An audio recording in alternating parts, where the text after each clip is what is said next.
What's going on, everyone?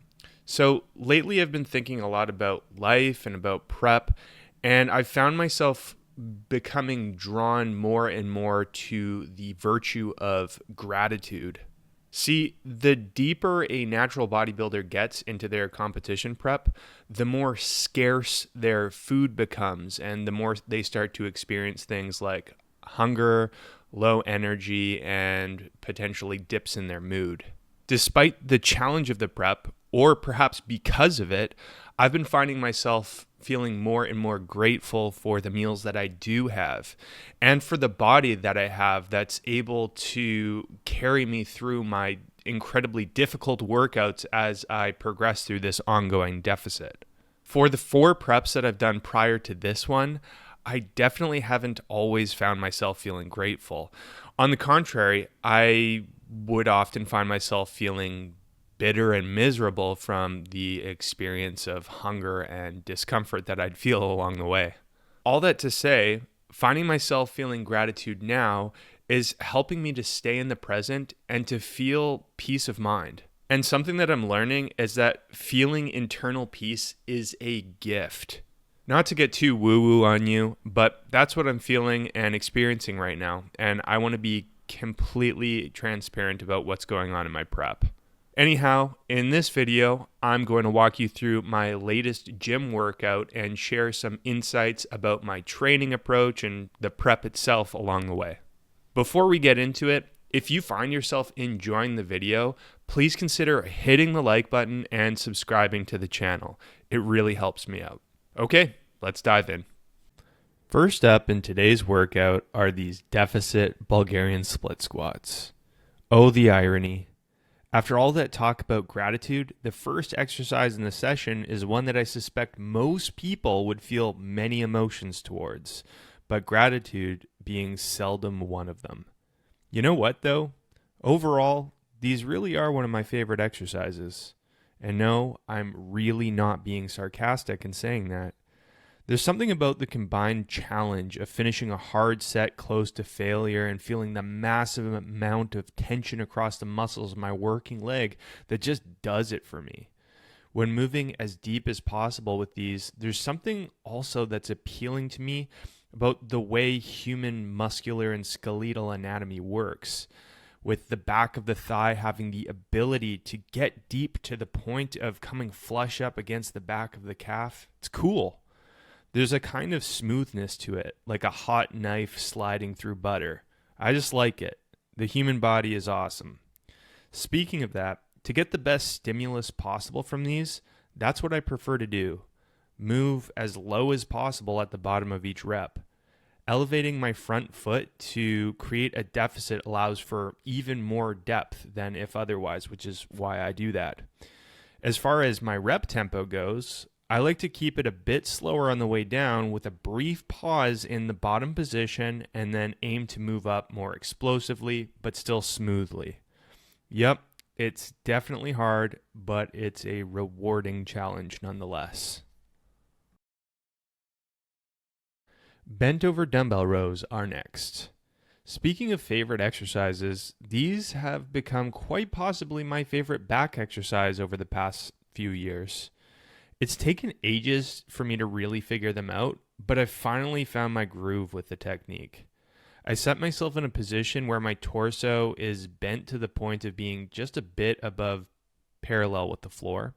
And at the bottom of each rep, I let my arms fully extend and allow my scapula, or my shoulder blades, to be pulled apart by the weight of the dumbbells. I'll pause in that position, that low position, for a second to really feel the stretch sensation across my traps before pulling the load up faster, but still smoothly, and then pause for a second when my elbows reach the back of my torso at the top position. As I move from one rep to the next, I take my time and make sure that tension has really settled on my target muscle or muscles, in this case, primarily being my traps. But I'm also feeling it a bit in my lats, and my spinal erectors are working hard too. I know that some people like to use some body English doing these, or intentionally or unintentionally using momentum or swinging, but my preference has been to keep the movement ultra strict. no momentum, no swinging. That's just what leaves me able to hit my traps with the most precision that I can possibly get away with. Military press is up next.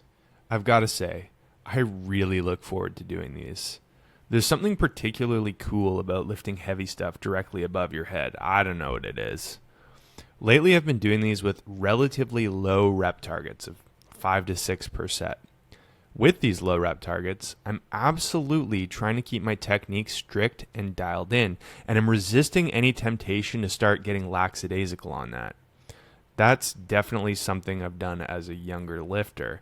I've been a little overzealous about the prospect of lifting heavy weights and have sacrificed my technique in order to do so. Fortunately, I've learned since then. With these lower rep targets, I'll also mention that I'm focused a bit less on my mind-muscle connection than when doing a movement with a higher rep target. My focus is more so on performing with as much strength output as I can with the best technique I can. When performing lower rep targets, focusing on mind-muscle connection might actually detract from the overall effectiveness of the set, funny enough. At least, that's what I found for myself. My delts were a weaker point on my physique over my last competition season in 2023. So hopefully these heavier military presses have been playing a role in bringing those boulder shoulders up.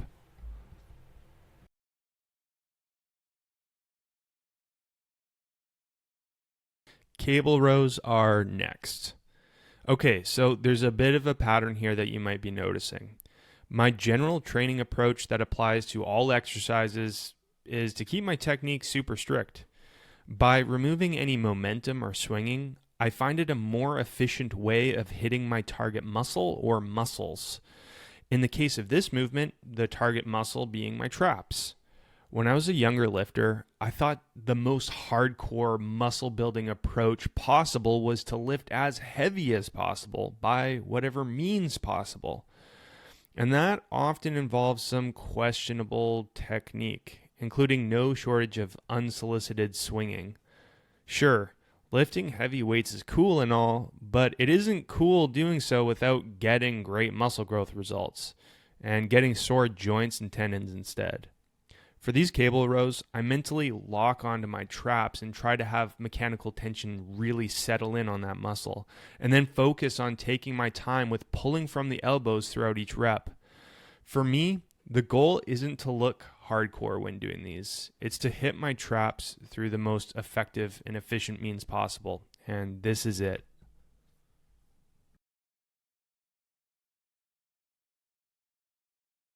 Machine chest press is up next.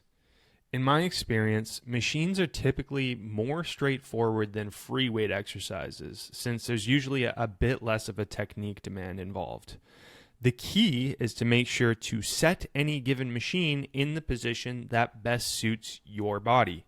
That means making sure that it's set in a way that doesn't feel awkward on your joints or connective tissue and leaves you able to move with the largest range of motion possible on whatever machine you're using. On this machine, for me, that means simply setting the seat to where it's not too low, where it would force me to flare my elbows a bit higher than I'd like, and not too high to where my elbows would be forced in a position that would tuck them lower than I'd like. My preference is somewhere in the middle. I'll usually experiment with a few positions typically before my first working set as I'm kind of warming up to find the right position and find the happy medium. Once the working set starts, I follow the same approach I've been preaching throughout this video. Move with control, full range of motion, keep tension on my target muscle, and then do as many reps as possible. I'm telling you, it works. And that's the workout. By the time I left the gym, I felt like I hit all of my target muscles the way I had aimed for, and I felt a good sense of accomplishment to boot. Can't complain about any of that, that's for sure. Now, don't get me wrong. Being in prep is definitely not always sunshine and rainbows, and not every workout is as good as the one that this one felt from this video. But I feel gratitude now, And I'm going to try to hold on to that gratitude for the whole prep, ideally, especially as it becomes more challenging as time goes on. If you have any questions about my training approach, my prep, or anything specifically from this video, please feel free to drop your question in the comments below and I'll be happy to answer. Just before this video comes to a close, I wanted to quickly let you know about the work that I do. When I'm not making YouTube videos, recording podcast episodes, or making Instagram content, I work full-time as an online physique coach, where I help my clients to accomplish their muscle growth and fat loss goals by optimizing their approach to strength training and nutrition, and I coach them through the process. I've been doing this work for over 7 years and love helping my clients to not only transform their bodies, but ultimately their lives. If you found yourself wanting some help with accomplishing your own physique goals, feel free to hit the link in the description below where you can learn a little bit more about the work that I do and how I can help you. You can even use that link to schedule a free video consultation with me. If you have any questions about my coaching or how I can help you, just email me at sam@jadeathletics.ca. Thanks so much for watching, and I'll see you in the next video.